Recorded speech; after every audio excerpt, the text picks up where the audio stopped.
Who is afraid of gender? In some sense, all of us are.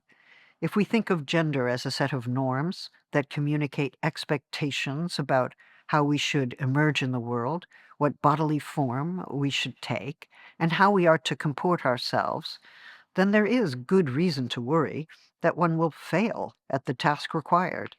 Who sets the rules, and what freedom is there to change them?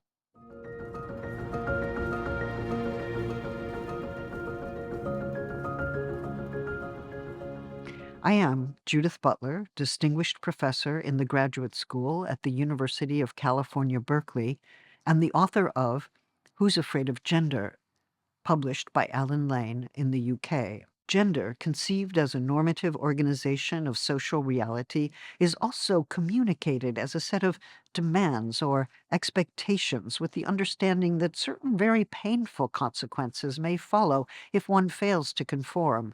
Thus, some might fear gender as one would fear any set of norms and possible punishments. But there is something intimate about gender. It is a way bodies are organized, but also a way they conduct themselves in relation to one another. It is this body, after all, material and singular, that is at once socially formed and acting with, against, or beyond those norms.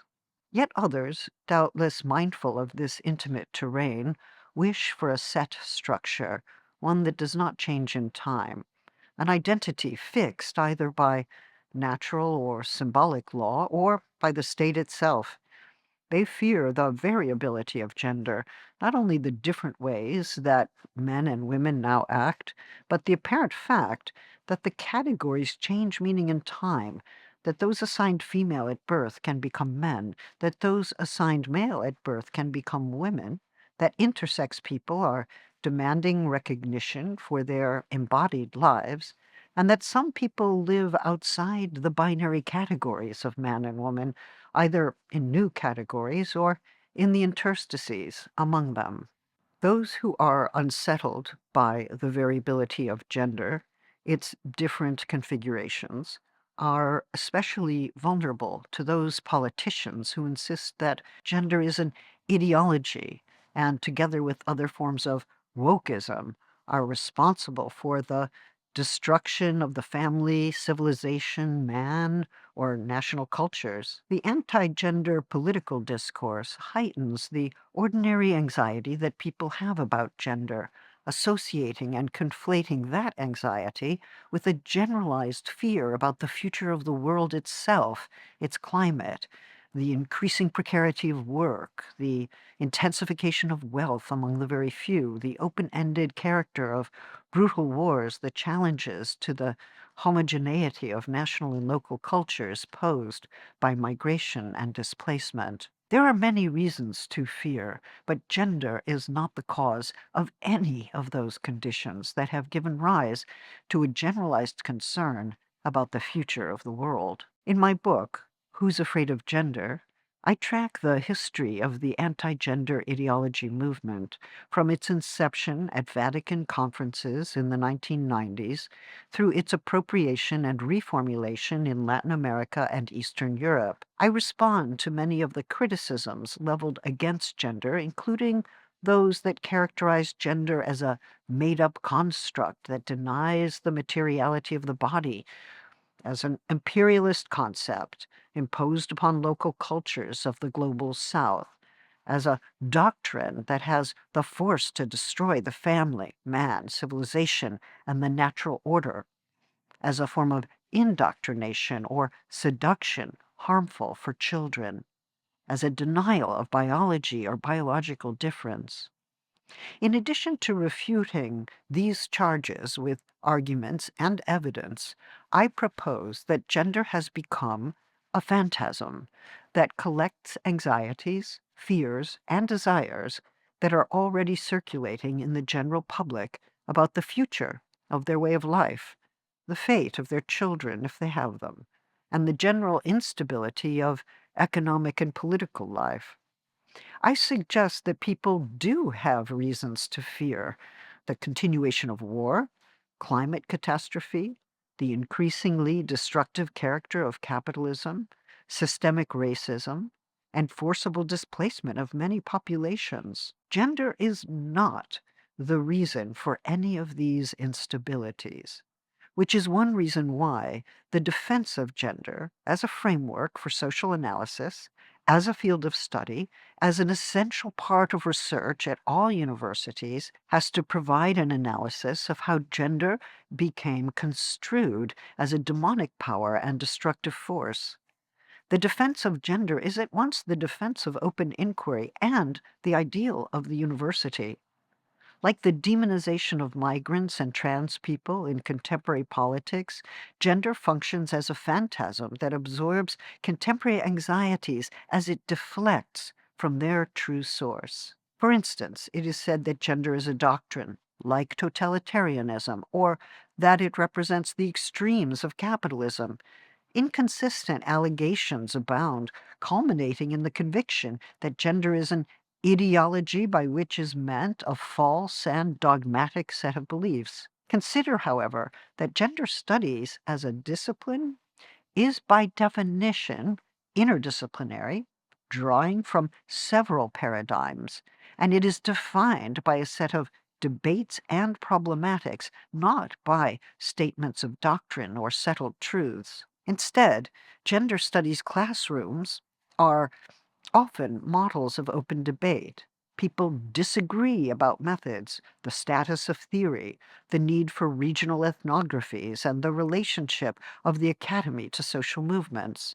There are, in fact, so many disparate approaches that most courses dedicated to introducing gender studies can hardly manage to include all the points of view that constitute the discipline.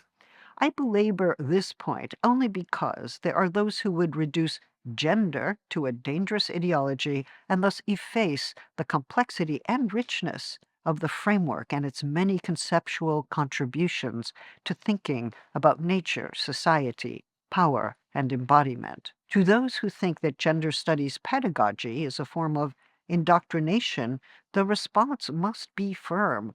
Gender is neither an ideology nor a form of indoctrination. Indeed, the critique of gender within gender studies is productive. If anything, it is a framework that allows us to ask, among other questions, how is the social world organized, through what exclusions, and with what potentials? The debates on such questions are open-ended. For those who have learned from the field, that openness is a promising value to be affirmed. For others, social structures should remain unchanging and based on pre-social differences that can be known apart from any interpretive framework or social meanings. Those who seek to censor books on gender or to close down the teaching of gender studies are themselves imposing a doctrine on research and teaching. In addition, shutting down open debate in public life and open inquiry in the academy does not bode well for democracy. And yet, this is precisely what the anti-gender ideology movement calls for. It is a campaign of falsification and censorship that strengthens repressive state powers. My book seeks to understand how the intensified opposition to gender fits within the emerging of authoritarian regimes that gain support through the fantasy of restoring patriarchal and heteronormative orders. The more that gender ideology as a phrase is discussed as if it describes something real, this fiction becomes part of a shared and emergent cultural understanding, or what some call a backlash. The complexity of feminism, sexuality, and gender studies as fields, and their potential to describe and understand human embodiment in its complexity, is replaced by a caricature. But that is just one problem to be faced. If the only task were to dispel an increasingly prevalent mischaracterization of a field of study, we could simply demonstrate the different approaches to scholarship and teaching and show why, based on the evidence provided, the caricature fails to grasp the field of study, its institutional forms, and its effects on social policy. The caricature of gender ideology, however, is deployed to incite fear, to identify gender as the cause of public anxiety about the future, and to promise a return to a time in which gender binarism and gender hierarchy could be assumed as unchangeable. Gender does not only characterize identities, it is a framework for understanding a major form of power in society, the way it establishes separate spheres and social inequalities and exclusions. For feminists, gender became an important term in the 1970s through which to describe and criticize social inequalities and the persistence of masculine domination. They asked about the gendered division of labor, the gendering of the public sphere, and they helped to formulate and institute public policies that seek to oppose discrimination, to establish equal treatment under the law, to expose gender-based violence, to delineate specific healthcare needs, and to inquire into the ways society might be transformed to support greater equality, justice, and freedom, the basic principles of democracy. Gendered frameworks have proven to be productive in ecological politics, migration studies, and anti-violence policies. They have been affirmed as part of the history of freedom and equality, not only demonstrating how and why inequalities or exclusions exist, but contesting discourses and policies that keep a range of people from flourishing. It seems important to keep our minds open to all the ways that people can flourish. To do that, however, we must affirm the complexity of human experience, including biology, rather than accept reductive accounts that take us further away from the truth.